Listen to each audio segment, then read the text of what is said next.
Heavy fighting escalates between Israel and Hamas with no end in sight. Hello, I'm Anand Naidu, and this is The Heat.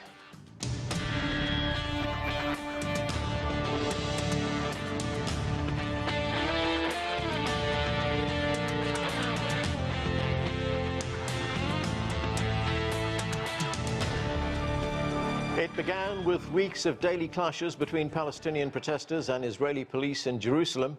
On Thursday, rockets continued to stream out of Gaza, and Israel pounded the territory with airstrikes as both sides engaged in heavy fighting. The latest battle is reminiscent of their 2014 conflict. That one lasted 50 days. Fast forward to this week with neither the Israelis nor the Palestinians showing any signs of backing down. CGTN's Stephanie Fried has more in this report.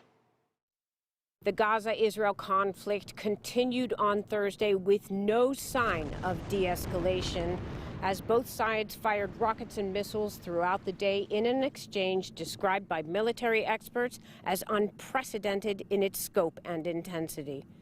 As Hamas threatens Israel with an arsenal of short and medium-range rockets capable of hitting, quote, any city in Israel, Israel is calling up 7,000 reserve soldiers and deploying armory and infantry brigades to the Gaza border.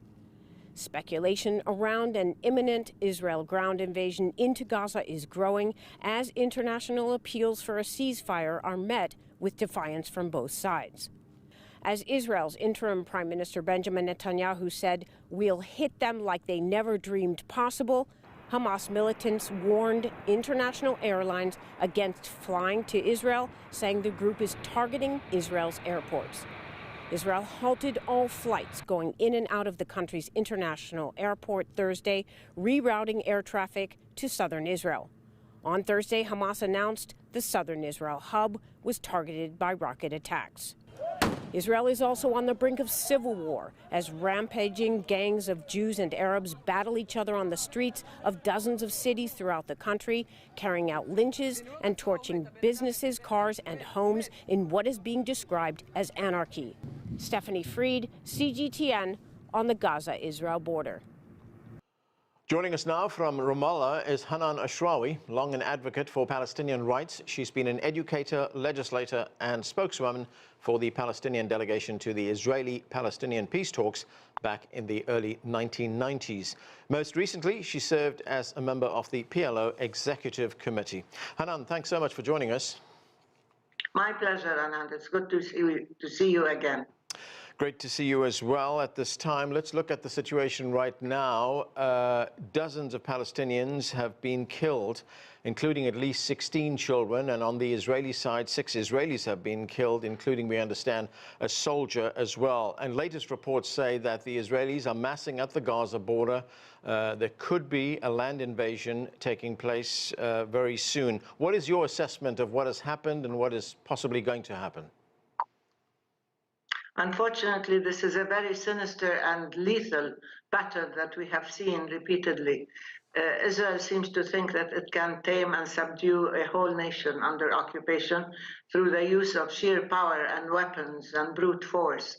Unfortunately, it keeps repeating itself, knowing that nothing will happen unless the occupation ends and unless Israel stops its massive escalation against the Palestinians. It's a very drastic situation. Yes, we do have 87 Palestinians in Gaza killed. There are some killed in the West Bank. And we do have, among them, there are 18 women and 8 children. 535 people seriously injured in Gaza. The situation is tragic. Israel knows no constraints, whether moral or legal or human. And it is pursuing this policy, thinking that they can have an occupation with calm and peace and quiet. This isn't going to happen. Hanan, let's look at what the Palestinians can or cannot do. I mean, we do know that this is a very unequal war with the Palestinians vastly outgunned. They're facing an ultra-modern military with sophisticated weapons, intelligence capabilities, satellite capabilities, and other state resources. Given that reality, isn't it a provocation for the Palestinians to start firing rockets into Israeli territory? Well, the real provocation started with Israel targeting Jerusalem. First of all, the neighborhood of Sheikh Jarrah, trying to ethnically cleanse East Jerusalem, starting with this neighborhood with Sheikh Jarrah, and attempting to kick the Palestinian families there out of their homes. And then they targeted the holy sites in the holiest month of Ramadan. They went into the compound, they went into Haram Sharif, Al-Aqsa Mosque, they fired tear gas and stun grenades, they beat up worshippers, they prevented people from going to their normal places of worship and congregation in East Jerusalem. It was a big show of strength and provocation, and they certainly provoked all Palestinians, be they Christian or Muslim, the sense that Israel now is showing that it calls the shots, it can do whatever it wants in Jerusalem and in Palestine as a whole and get away with it.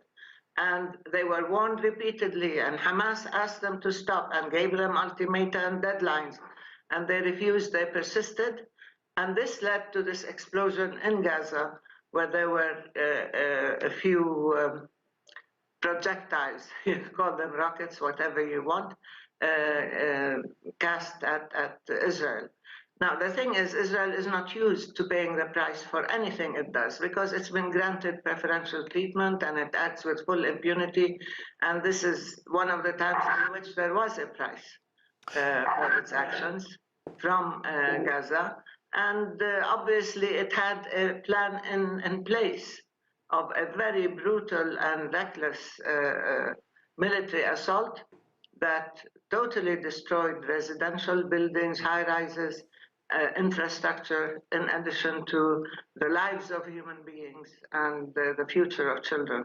This is not acceptable at all, and we believe Israel has to be held accountable and has to abide by international law and international humanitarian law.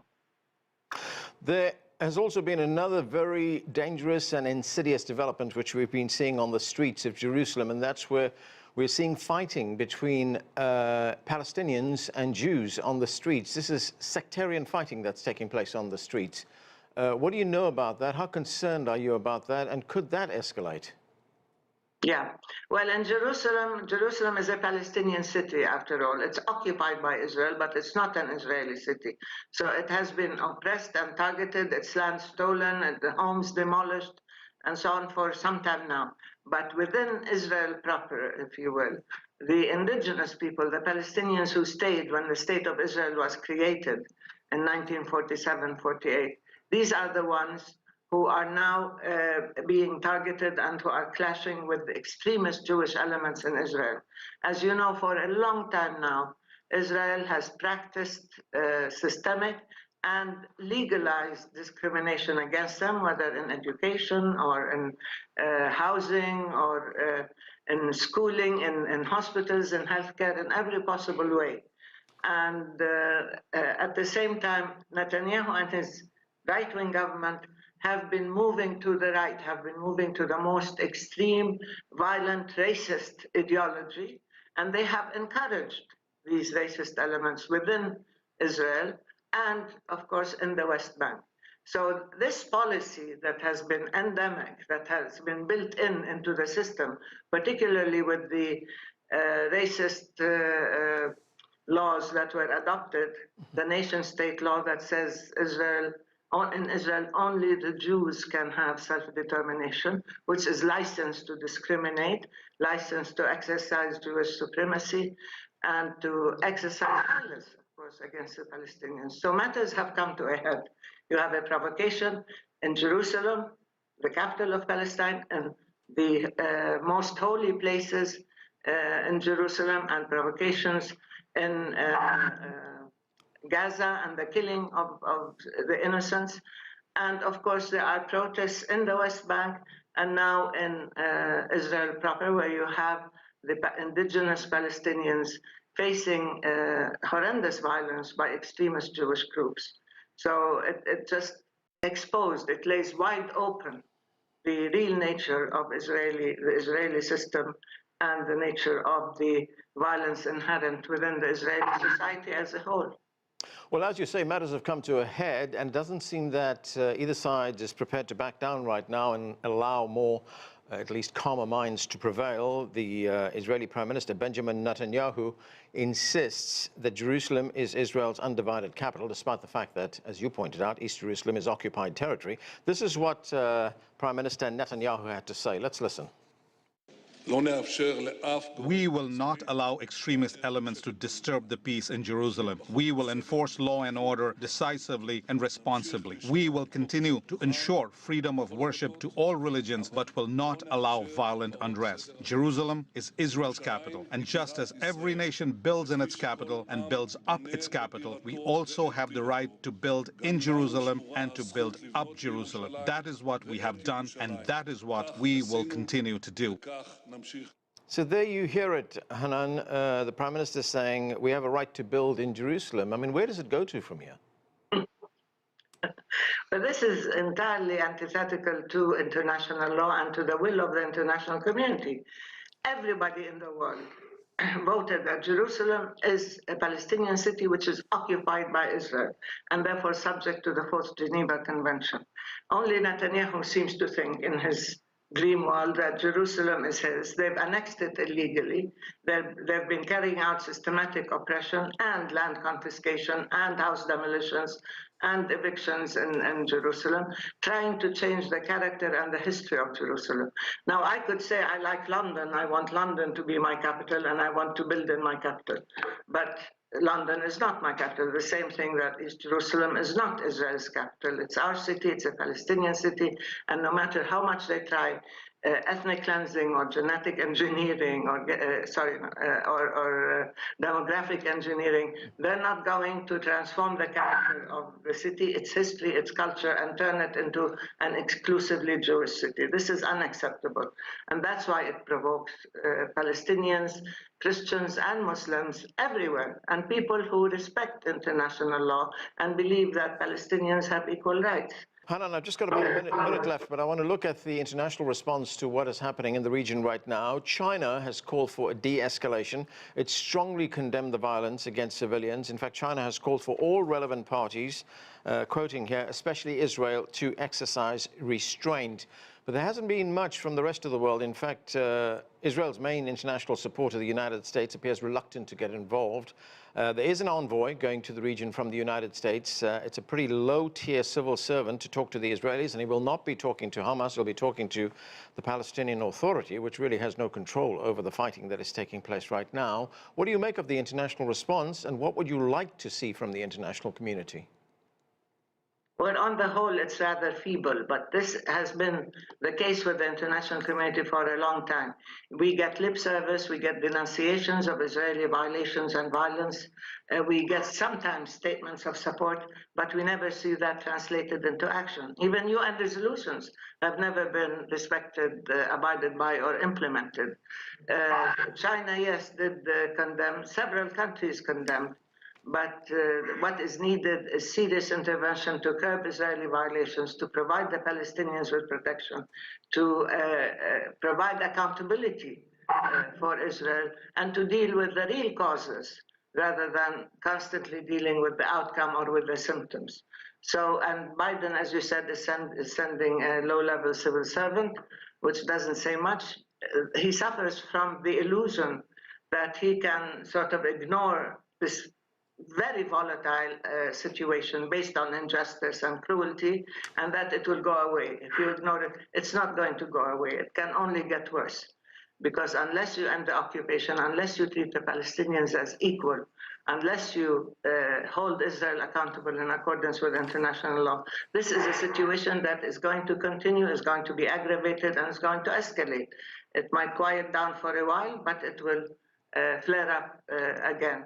So either deal with the causes and have a serious, responsible handling of the issues, treat Israel within the confines of the law, or you're going to end up with periodic, if not more lethal, violence and confrontations and Israeli aggression and assaults, because they seem to suffer again from the mistaken notion that they can subdue a whole nation forever, right, and they can have peace after it.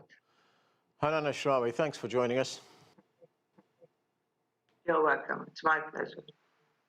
Now, to continue our coverage, let's get to our panel. Jeremy Saltan is a political analyst and member of Yamina, an alliance of right-wing political parties in Israel. Ali Abunimah is an author and co-founder of the digital site The Electronic Intifada.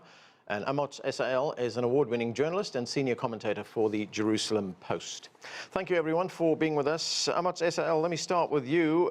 Talking there to Hanan Ashrawi, you heard what she said. She said that Israel has to be held accountable, that Israel is in violation of international law, that the dispossession of land and homes for the Palestinians is a violation of international law, and that Palestinians would not be subjugated by the Israeli military. What do you say to that? Well, I say that this is a typical, a good example of her tactic of changing the subject. The subject right now, in other words, the trigger of this violence, which she conveniently ignored, is the fact that her operation, namely the Palestinian Authority, canceled the general election that was supposed to take place in the West Bank imminently, and they canceled it because they feared with good reason that they were going to lose it to Hamas. Hamas saw that the election was stolen and responded the way it did because this is its way to tell the Palestinian Authority that the Israelis with whom they, Hanan Ashrawi and her friends, rightly and bravely, I must say, do dialogue with, Hamas is totally opposed to any dialogue with and to any recognition of. This is one thing. Yeah. Secondly, she also ignored the fact that Hamas, unlike the way she portrays its struggle, Hamas's struggle is not nationalistic, it's religious fundamentalist. And the reason she ignores this is that she herself is Christian and is also part of what they target, and she would never in her life hold any kind of office as she does had Hamas been in control. This is indeed why she and her colleagues so much fear Hamas's takeover of the West Bank. Ali Abunimah, do the Palestinians rather have to accept some of the blame for this because elections were postponed? They did not have a way to express their political will, as Amotz Asa-El just told us. This has nothing to do with the elections.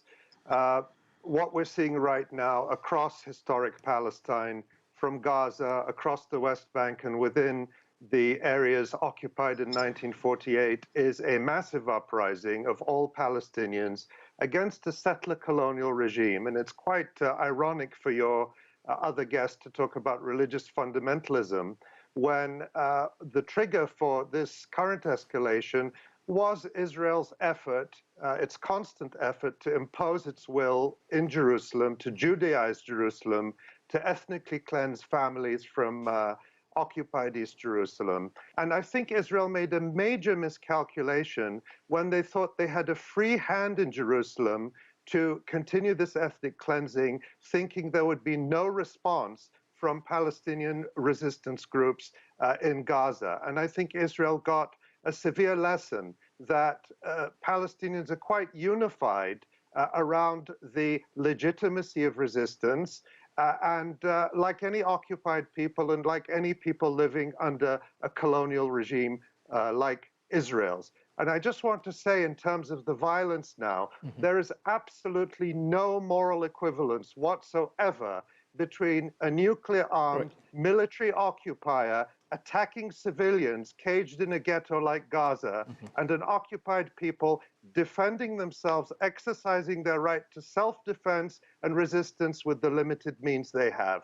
One is legitimate, the other, being Israel's actions, is a war crime. And I would like to see, as someone who believes in law and order, Israeli leaders like Netanyahu and Benny Gantz dragged before the International Criminal Court, as I'm sure we will see them one day. Jeremy Saltan, is that at the root of the problem? This is an attempt by Israel to, as Ali Abunimah put it, Judaize Jerusalem, to dispossess Palestinians of their land, of their homes, move them out forcibly in the city? No, not at all. That does not have anything to do with what's going on. Let's remember what happened in terms of the timeline. The stuff that happened in Jerusalem was before what we're seeing happening in terms of the rockets and what's coming out from Gaza. Hamas, who has no control whatsoever over Jerusalem, is dealing with the fact that they do not feel a part of what's going on. They set, people forget this perhaps, but a few days ago, a list of ultimatums on Jerusalem and other issues, and they said if Israel did not respond, they would start to unilaterally fire rockets across all of Israel, including firing at Jerusalem, the very city that they claim that they love so much. So what we see here is Hamas trying to insert themselves very strategically into an ongoing situation to try to be able to have the conversation move over to them. Okay, that's what's going on. Jeremy, there's another point here. You know, as I said to Hanan Ashrawi, this is not an equal fight. Israel has the ability, we know, to inflict immense pain on the Palestinians. They are doing so right now. But there is another battle being fought here, isn't there? That's a battle for the hearts and minds of people around the world. And when we see pictures of civilian buildings, civilian apartment blocks being bombed to the ground, what kind of message do you think that sends to the international community?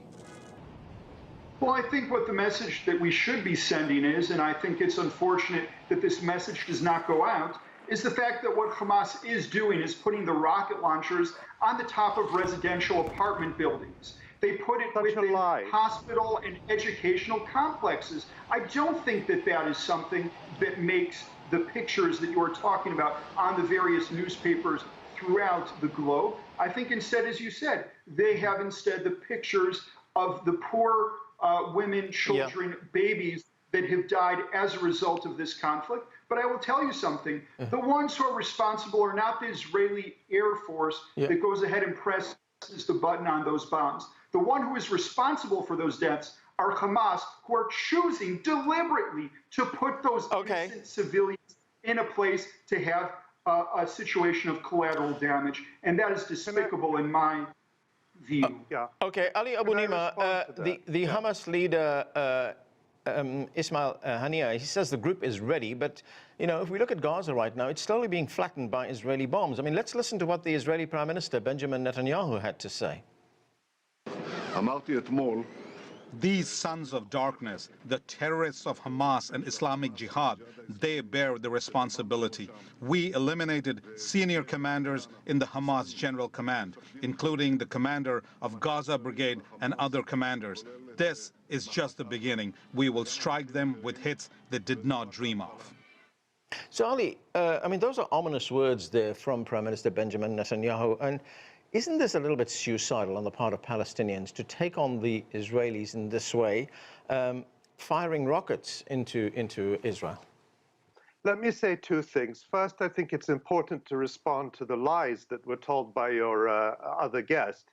Now, if Hamas were really putting rocket launchers on the top of residential buildings, I'm sure Israel, with all its drones and all its surveillance technology, would be able to provide evidence of that. But instead, what happened yesterday, in fact on Tuesday, is Ophir Gendelman, the senior spokesman of Prime Minister Netanyahu, put out a video which he claimed showed Hamas firing rockets from next to an apartment building. He put that on Twitter. What did Twitter do? They put a label on it, the kinds of labels they used to put on the tweets of Donald Trump, saying that it was manipulated media and it was in fact a video from Syria taken in 2018 from the city of Daraa in Syria that had nothing to do with Gaza. So we've heard all these lies repeatedly, which are designed to blame the victims and absolve Israel from liability for war crimes.